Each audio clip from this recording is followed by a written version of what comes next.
Previously on Rome, rise and fall of an empire. Rome's defeat by the Germanic tribes in 9 AD shatters the illusion of Roman moral superiority. What Rome calls civilization, her neighbors call tyranny. It's a lesson Rome seems doomed to repeat.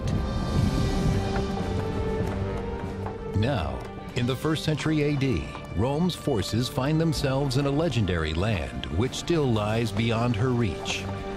Britannia. Shrouded in dense forests and inhabited by strange savages, it fascinates and terrifies the Romans. And conquering it will be a glorious feat, worthy of a magnificent emperor.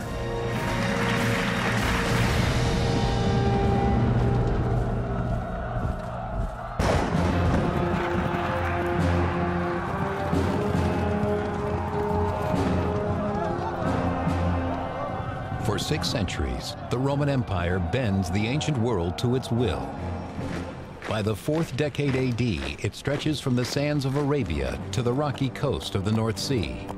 In every corner, it seduces its enemies with trade and luxury, all backed by the iron fist of the most disciplined army ever known to man. The Romans like to think of themselves as bringing civilization to other places. They were proud of the fact that they were governing well. They believed that Jupiter gave them this power. Governing is their real strength. Romans believe that this godly power is vested in the emperor, but not all emperors are divine. In 41 AD, the excesses of Emperor Caligula shake Rome to its core. Caligula was a spoiled brat. He may also have had mental illness. We hear the stories about his naming his horse a consul, for example. He builds bridges just so he can ride his chariot across them. I mean, he does these bizarre things and just to have power, to show that he has power. Significant numbers of those people very close to him began to feel that they were just in danger, that the emperor was too unstable, too paranoid, and probably just plain too crazy. Members of the elite militia, known as the Praetorian Guard, decide that Caligula must go before he turns on them. They make their move as the emperor returns from an afternoon of gambling.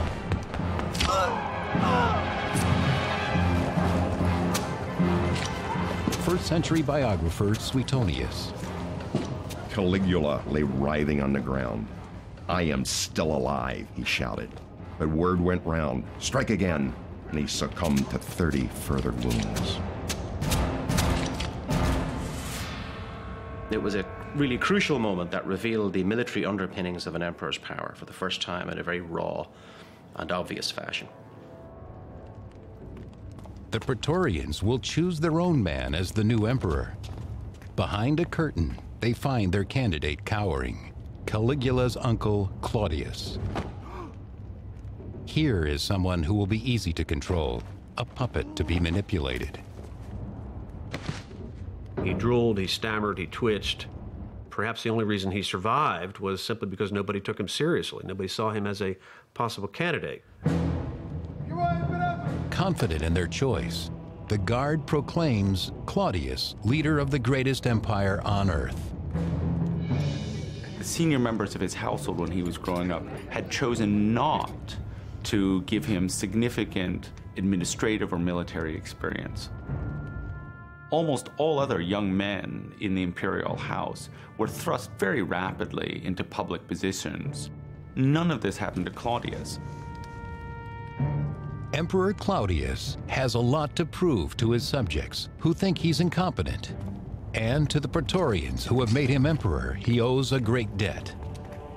One event will serve both needs, a war. Honor and booty for the soldiers, prestige and dignity for the victorious emperor. An active conquest of some area, an active military adventure, will always be preferred economically for the Roman soldier. Psychologically, soldiers don't want to be inactive. Psychologically, they want to go out and fight their best. The more spectacular the conquest, the better. but where to go. Emperor Claudius's answer is as daring as it is unexpected. Britannia, the fierce and remote island that defeated Julius Caesar nearly 100 years earlier. The man who tames it will be greater than Caesar himself.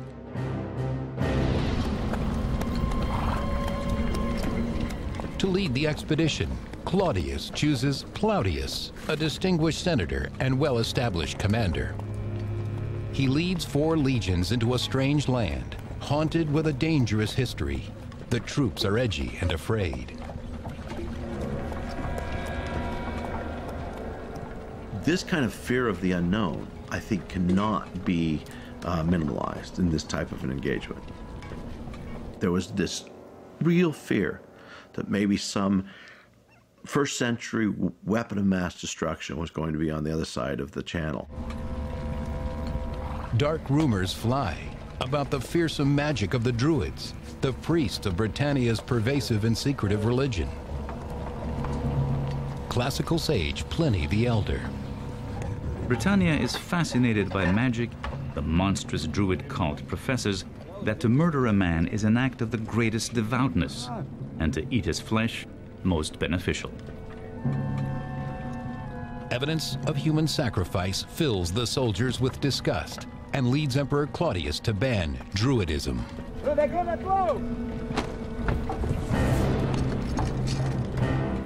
For any religious cult to be suppressed, they had to be doing things that the Romans didn't like.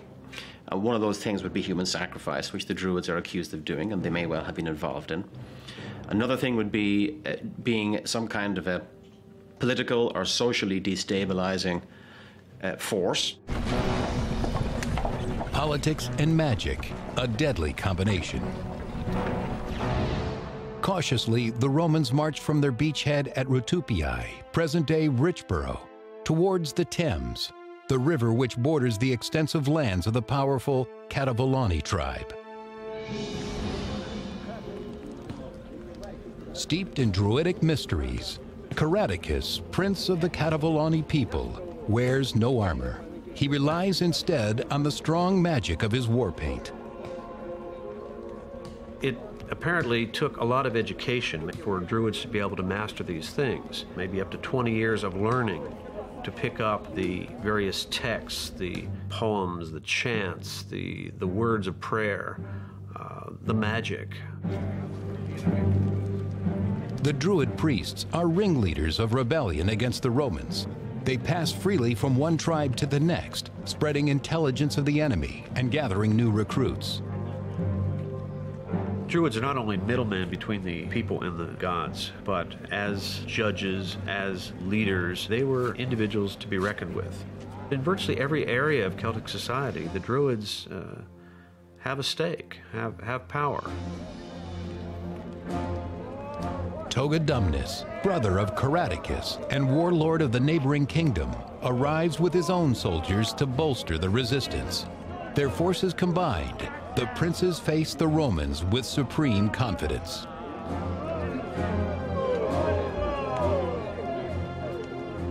The British hadn't been conquered the last time the Romans had come over. And of course, they were fighting on their home turf and knew the territory, and they had had some experience of observing the Romans in action. So for all these reasons, they may have felt some confidence in being able to destroy the Roman forces when they arrived. Wales had the harshest of terrain, and it also had the fewest people. But there were people who were more warlike than some of the others.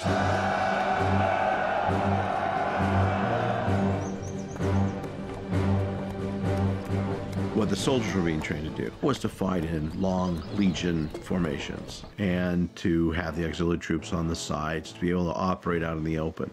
And this worked. It worked in North Africa, it worked in the Middle East, it worked in Gaul. It worked less well in Germany, and it certainly didn't work at all in Britain. 3rd century historian Dio.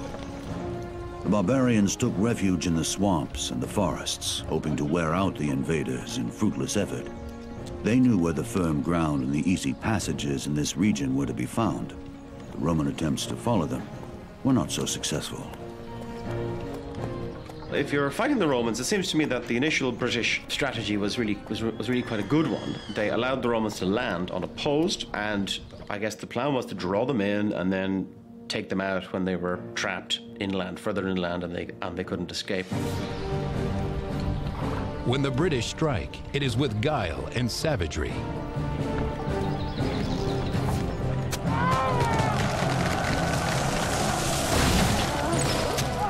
The discipline of Roman soldiers is well known and well documented. The fact that Roman soldiers can stay disciplined even in the midst of the worst battles is remarkable, and certainly denotes a military skill of leadership and of training that establishes the Roman soldier as the finest soldier on earth at that time, perhaps in all of history.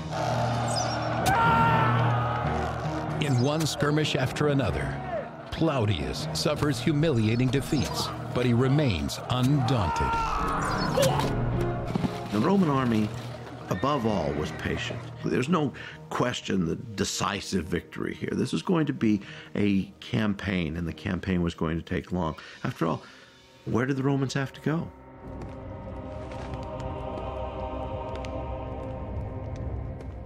Back in Rome, Emperor Claudius preens and prepares for his own invasion of Britain.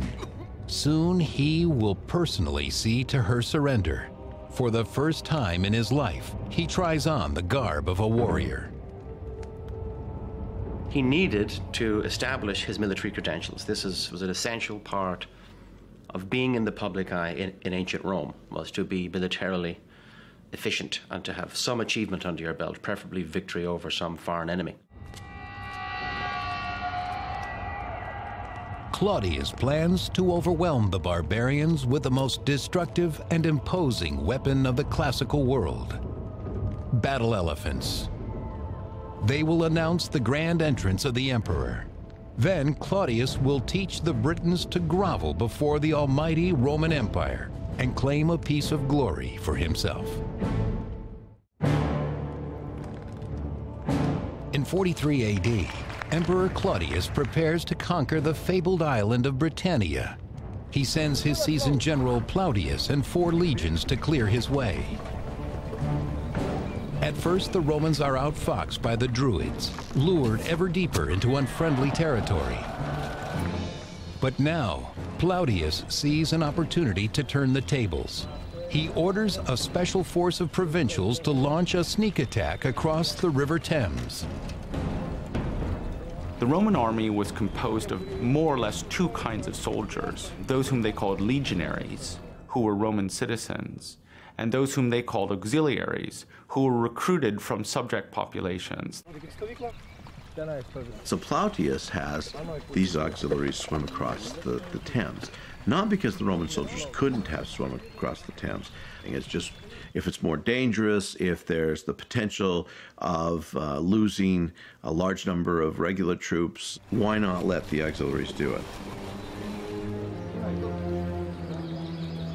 Like all Druids, the warlords Caradicus and Togodumnus hold water sacred, believing the mighty river protects them from their enemies. Not burdened by this belief, the Roman auxiliaries cross silently and unseen.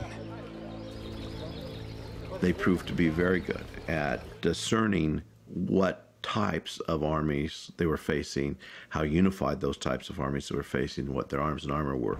So they operated as scouts and seemed to understand a little bit better who they were encountering and what the numbers were. Having learned what they need to, the auxiliaries kill the barbarian horses, cutting off any possibility of a fast retreat.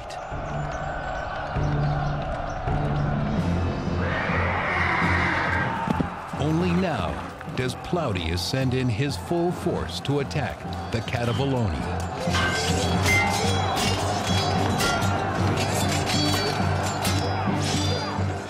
The troops are fighting out hand to hand. It does become a big melee where you're just trying to use brute force to overwhelm the enemy, to scare them, to frighten them, to force them away, and then pursue them. But on the second day, the advantage tilts towards the Romans. The Roman army would emerge hale and healthy at the end of a day and able to fight again, where the other side was reeling from the psychological, emotional, and otherwise effects of the devastation the Romans wreaked on them.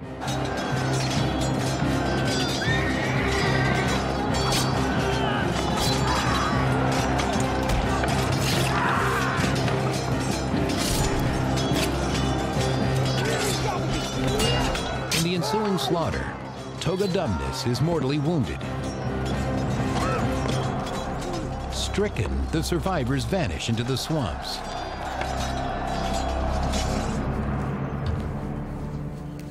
The families of the Druid leaders awaken to a new reality. Word of the catastrophe triggers a panic and a scramble to escape. Caradicus and his family must also flee, or face humiliation and slavery at the hands of the Romans.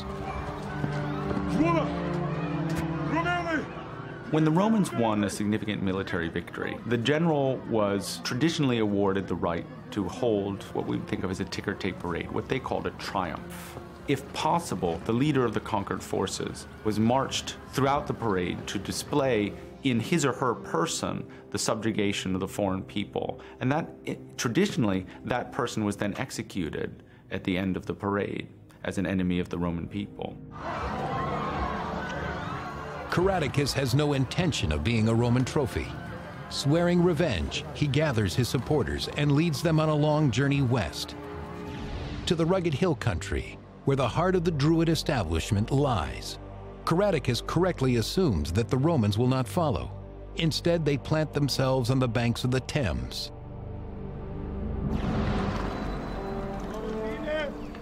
Third-century historian Dio.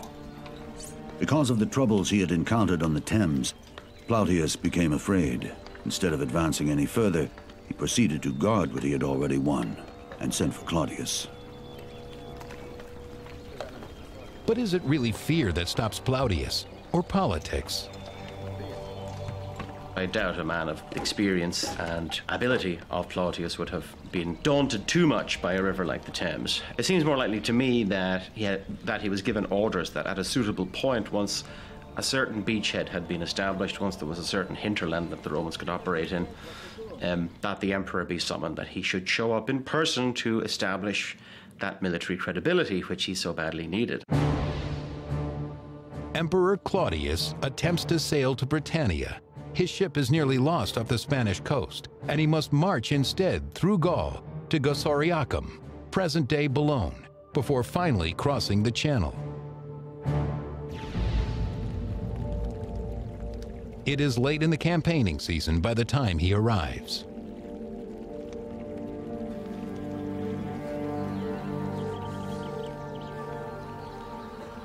We know that the emperor showed up in style. He came with cohorts of his personal bodyguard, the so-called Praetorian Guard, and he also came with elephants.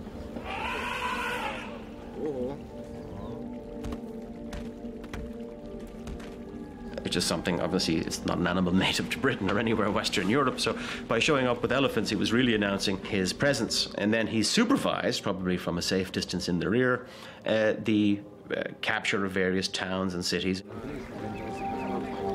Claudius's surprising arrival, coupled with Caradicus's humiliating defeat, prompts many British warlords to submit rather than fight. We modern people have our own idea of freedom. That's part of our makeup. It's not necessarily the makeup at all of the ancient world. The majority of people simply accustom themselves to their new leadership. The taxes they were paying to leader A, they would now pay to leader B, and it didn't matter much. If they could cut down on any violence that could be made against them by an army, principally that army not being allowed to rape or pillage or destroy their lands, by acquiescence they would.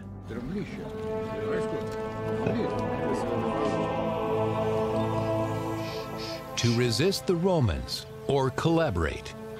In the northern kingdom of Brigantes, the decision looms like an ominous shadow. The choice will be made by their powerful queen, Cartimandua. The British were willing to stand up behind women who must have been very powerful personalities who must have had powerful menfolk that they were attached to, I think, who established their status. And then they must have been able to, by dint of force of personality, charisma and so forth, rally their people behind them. The Queen's husband Venusius has no doubt about which way the Briganti should go. He opposes the Romans with all his heart.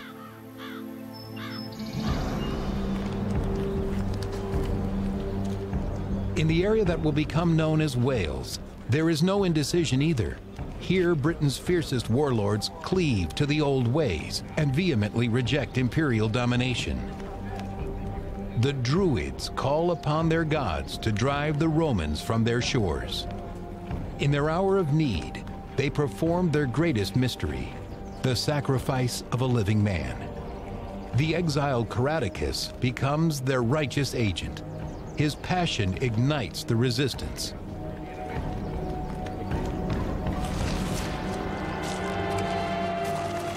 He was able to combine some of these very disparate tribes of people into an anti-Roman stance by creating a common enemy. This must have made him the most charismatic British person of the time, because how could he go about and convince so many individuals to oppose a Roman war machine? Bound by common hatred and their ancient religion, the Celts vow to fight on to the bloody end. Victory in battle restores confidence among the Roman rank and file. They no longer fear the British. Little do they know that the worst is yet to come. In 43 AD, Emperor Claudius claims victory in Britannia, even as rebellion takes root on the outskirts of the island. He establishes a Roman province with its capital at Camalodunum, present-day Colchester, where he receives allegiance from a dozen kingdoms. The support of these new allies against the rebels provides a buffer to the fledgling province.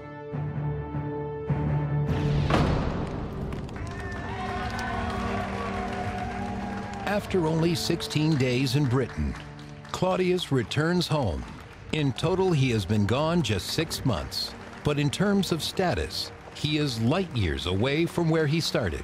He is a conqueror. The propaganda value of such a trip is extraordinary, and it gave him a bump in the political favor of the people in a way that's similar to a modern president visiting his troops on the line, even if he never goes anywhere near the fighting. 3rd century historian Dio. The Senate gave him the title of Britannicus. They also voted that there should be an annual festival to commemorate the conquest, and that triumphal arches should be erected. The stunning monuments known as triumphal arches stand as much as 70 feet tall. He gets a triumphal arch with an inscription commemorating his achievements in conquering Britain. That's to say, a permanent monument in the city of Rome with his name on it that marks Claudius as a great general and a great conqueror. So the military honors are the whole point of the reason to go into Britain. That's the purpose of it, first and foremost, to give Claudius that degree of, as I say, military sort of credibility, military standing that he had formerly lacked.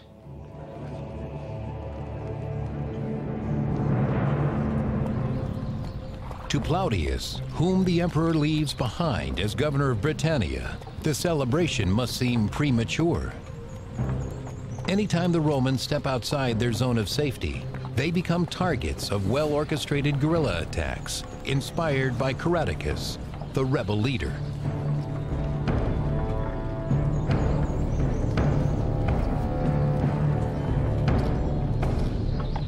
They would have communicated by means of runners and messengers. And again, knowing the lie of the land, knowing what the quickest ways between the various parts of Britain were, then they would have had an advantage in getting information swiftly between different parts of the island.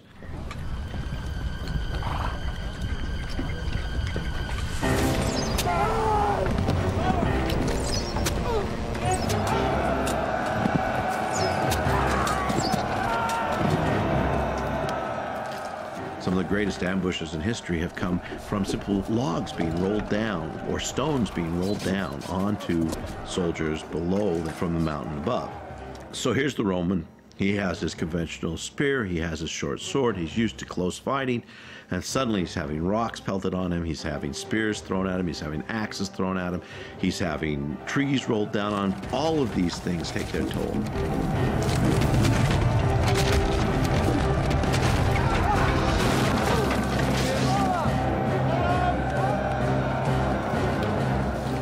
The British succeeded in outfoxing the Romans because they knew the terrain, and that local generals, that is British generals, inspired their troops by giving speeches in which they exhorted them to fight off the invaders who wanted to enslave them, that these were foreigners seeking to conquer them.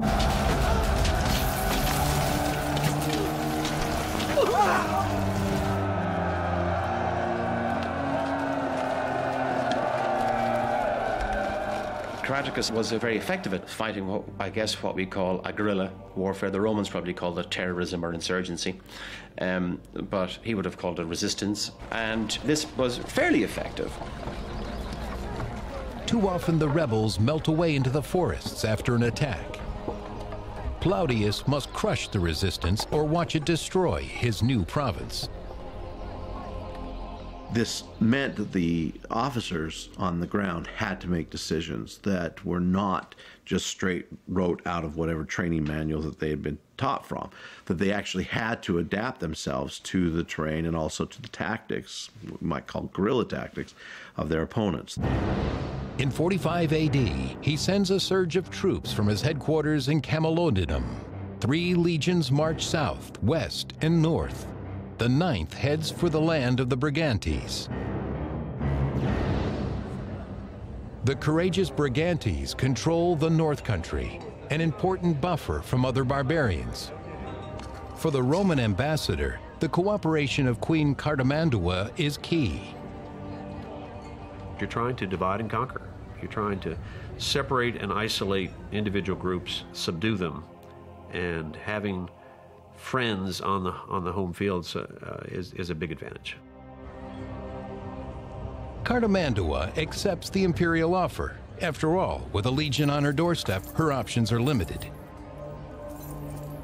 What good are you doing for your people if the choice is not between freedom and conquest, but between collaboration or destruction? For somebody like Cartimandua, collaborating with Rome allowed her to remain in a position of authority and to risk a great deal less, perhaps personally, than she might have if she'd tried to fight. Venutius, the queen's consort, vehemently opposes her decision, and he is not alone. It's to the Romans' advantage to have these arrangements. Now, the problem, of course, is that sometimes, as with Cartimandua, you get a split internally where her husband turns against her. Venutius chafes on his short leash, but for now, he suffers the queen's will.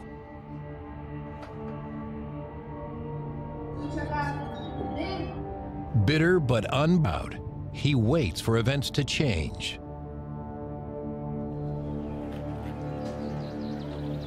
The Romans roll across the country, subduing one village after another. The main thing for the Roman governor, particularly in a province that has just been established, is maintaining stability. He has to try to make links with the local community. So any kinds of Romanization, making local people feel comfortable with the Romans there, is to their advantage. For those who cooperate, the Roman hand is gentle. For those who resist, the vengeance is swift. Soldiers hunt down insurgents and teach them imperial justice at the point of a spear. Every corner turns up troublemakers.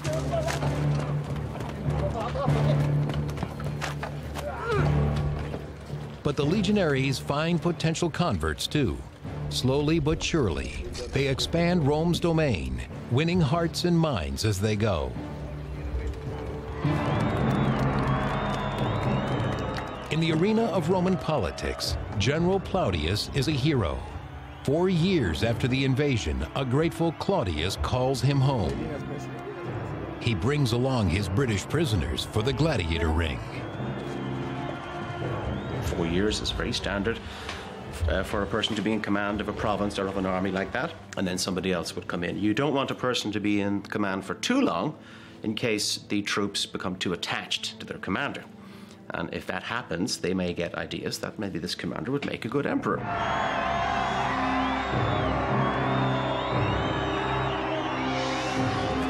3rd century historian Dio. In the gladiatorial combats, many persons took part, including the British captives. Claudius used up ever so many men in this part of the spectacle and took pride in the fact. The blood sport of the arena confirms the superiority of every Roman heart. The barbarians are dust beneath their feet.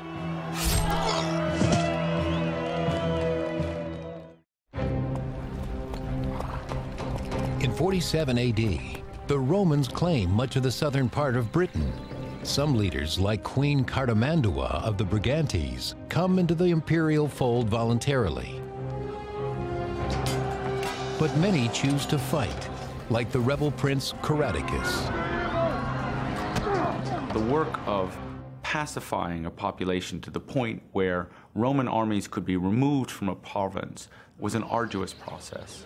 The Romans must have taken a very long-term view to the process of annexation and conquest.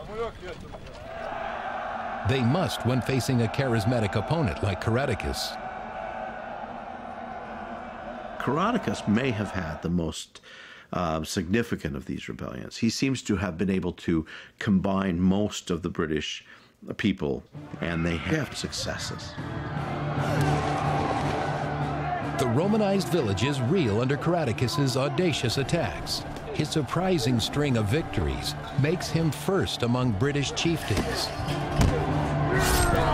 All look to him to push the invaders from their shores. In November, when he learns that a new Roman governor is assigned to Britannia, Caradicus launches his most virulent assault yet. The new governor, Scapula, receives a bloody welcome to his province. But things do not go as Caradicus predicts. The Roman troops never waver. Scapula deals Caradicus his first major defeat of the insurgency. Still, the rebel leader remains defiant. Caradicus retreats to southern Wales and sparks an uprising there instead. As it spreads north through the hill country, Scapula pulls the 9th Legion out of Brigantes and heads west.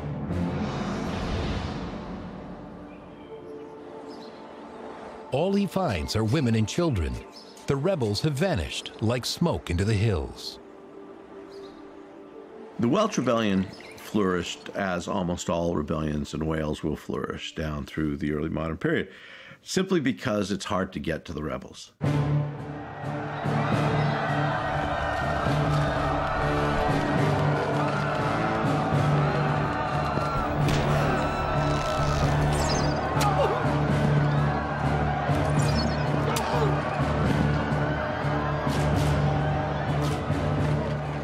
Now they have to go into the mountains and the woods and the islands and find where these rebels are and then take them out.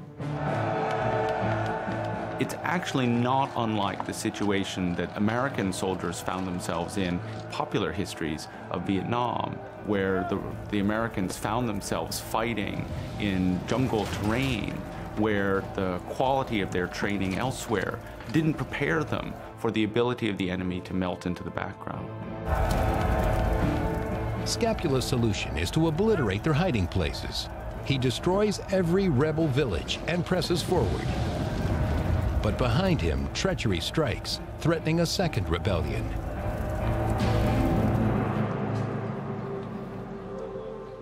In the forest of the Brigantes, the Druids are gathering.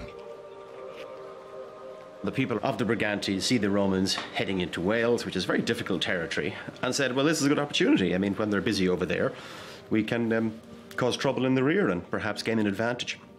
Maybe if they're caught between two forces, they'll be destroyed. To make this second rebellion work, one noble is vital, Venusius, husband of the collaborator Queen Cartimandua. Venusius, Cartimandua's husband, of course, was a significant figure. He didn't hold a hereditary position in his own right, but he was perhaps the most highly visible male leader in the kingdom. And as such, his breaking ranks with his wife provided a very significant focus for anybody with aspirations to rebellion. The rebellious nobles discuss Venusius's name and loyalty. Who, after all, would benefit more if his wife, the queen, is overthrown? But they underestimate Cartimandua's reach. She has spies everywhere. When the names of the ringleaders are revealed by her husband's own manservant, she learns that her most valuable warriors are in the plot. Desperate, she turns to Rome. Client kings and queens, chieftains that support the Romans are supporting them because the Romans have worked out some kind of arrangement. In other words, we will come to your aid, and it's kind of an ongoing arrangement. Through the Roman envoy, she sends word to Scapula. He must return to Brigantes immediately and honor Rome's pledge to protect her. The timing couldn't be worse for Scapula. He has no choice but to pull out of Wales and march the 9th Legion back east to support the Queen. His departure creates an opening for Caradicus and the Welsh rebels. With the Romans withdrawing, warriors rally to Caradicus from all over Britain. They bring their weapons, ancient beliefs, and their families. This time, the resistance will not hit and run. Caradicus orders his troops to dig in. Classical court historian Tacitus. He selected a site where numerous factors helped him and impeded us, and all defenses were strongly manned. And an entrenched defensive position like that gives a huge advantage to the defender, and he'd every reason to believe, perhaps on this occasion, given these circumstances, that he had chosen the ground and he had prepared the ground, maybe the Romans would falter. I think that Caradicus had a reasonable expectation that he could win. The last chance for British independence hangs on that fragile hope. In the name of the Emperor Claudius, Rome enters the 6th year of the bitter conquest of Britain. The Roman emperor was imagined, and in fact functioned, very broadly speaking, as commander-in-chief of the Roman Empire. The emperor was ultimately conceived to be responsible for the success or failure of virtually any enterprise by the Roman state. Continuing chaos in Britain could cast a shadow on Claudius's tenuous hold on the throne.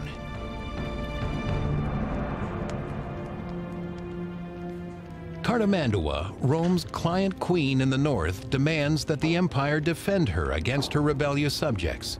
She and her followers barricade themselves in her stronghold, waiting for Roman general Scapula to rescue her. In short order, Scapula crushes her rebellious subjects and brings her the head of its leader. The royal consort Venusius is outraged. His sympathy for the resistance grows stronger.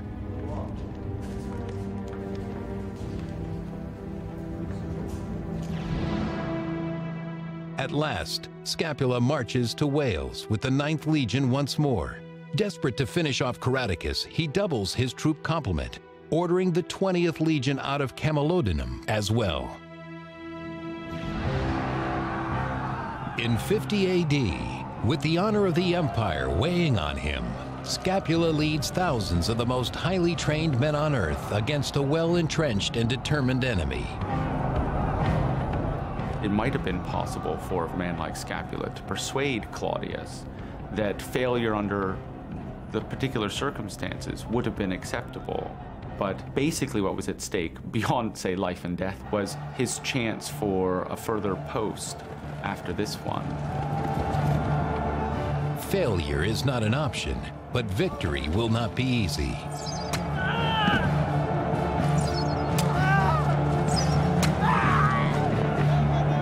classical biographer Tacitus.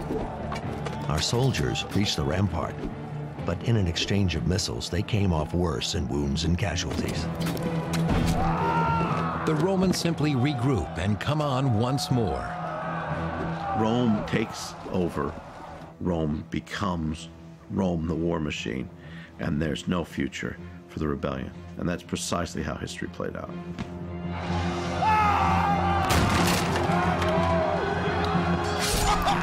So they really wanted to get to grips with the Britons and finally end this thing. And the vehemence and ferociousness of their assault was such that the Britons were overwhelmed. The luckiest have the good fortune of a quick death. The rest are soon captured. Humiliation, slavery, and ritual murder await the captives. To his horror, Caratacus realizes his wife and children are among them. Caratacus himself escapes. Remarkably, he flees all the way to the kingdom of Brigantes, even though their queen, Cartimandua, is a Roman collaborator.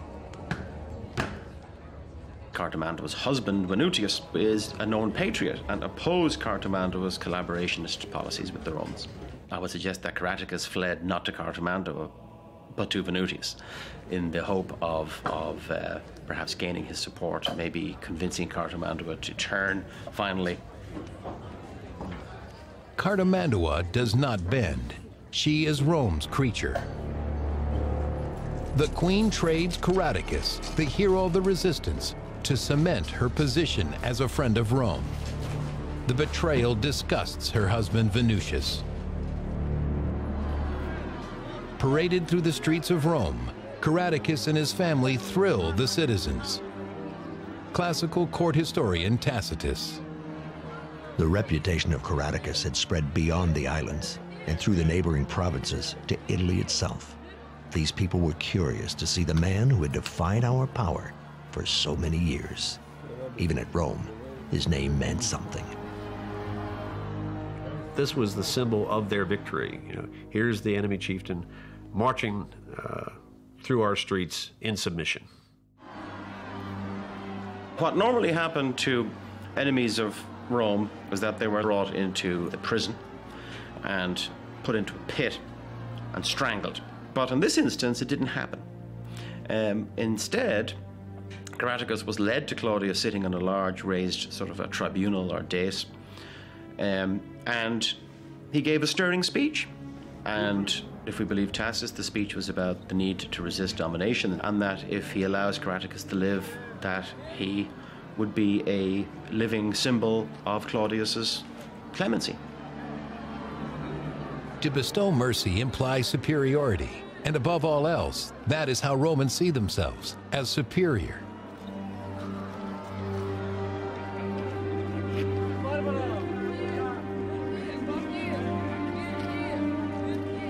Moved by Caratacus' speech, Claudius grants his celebrity barbarian and all of his family pardon. He was probably retired to a villa somewhere in the neighborhood of Rome, where he would have lived out his life in relative comfort, but of course lacking freedom. A golden cage. The assimilation of Caratacus is at last complete. The Romanization of Britain is not so smooth. Within a decade, the rebels rise again, this time with Venutius at their head. Even a century later, the northern border remains untamable. It never becomes fully Romanized. It's just too far away. And the Romans will eventually, of course, have to build Hadrian's Wall to keep out invaders from the north. It's going to be difficult to hold, and finally they'll abandon it. And frankly, there isn't a lot left of Roman rule in Britain. Conquered to shore up an emperor's reputation, the island drains men and resources for centuries. And when Rome falls at last, Britain will be the first to revert to its barbarian state. Next on Rome, rise and fall of an empire. As the empire ascends to its zenith, its rulers forsake the greater good to chase personal glory. Trajan finds gold in the Transylvanian hills, but ultimately meets wretched defeat.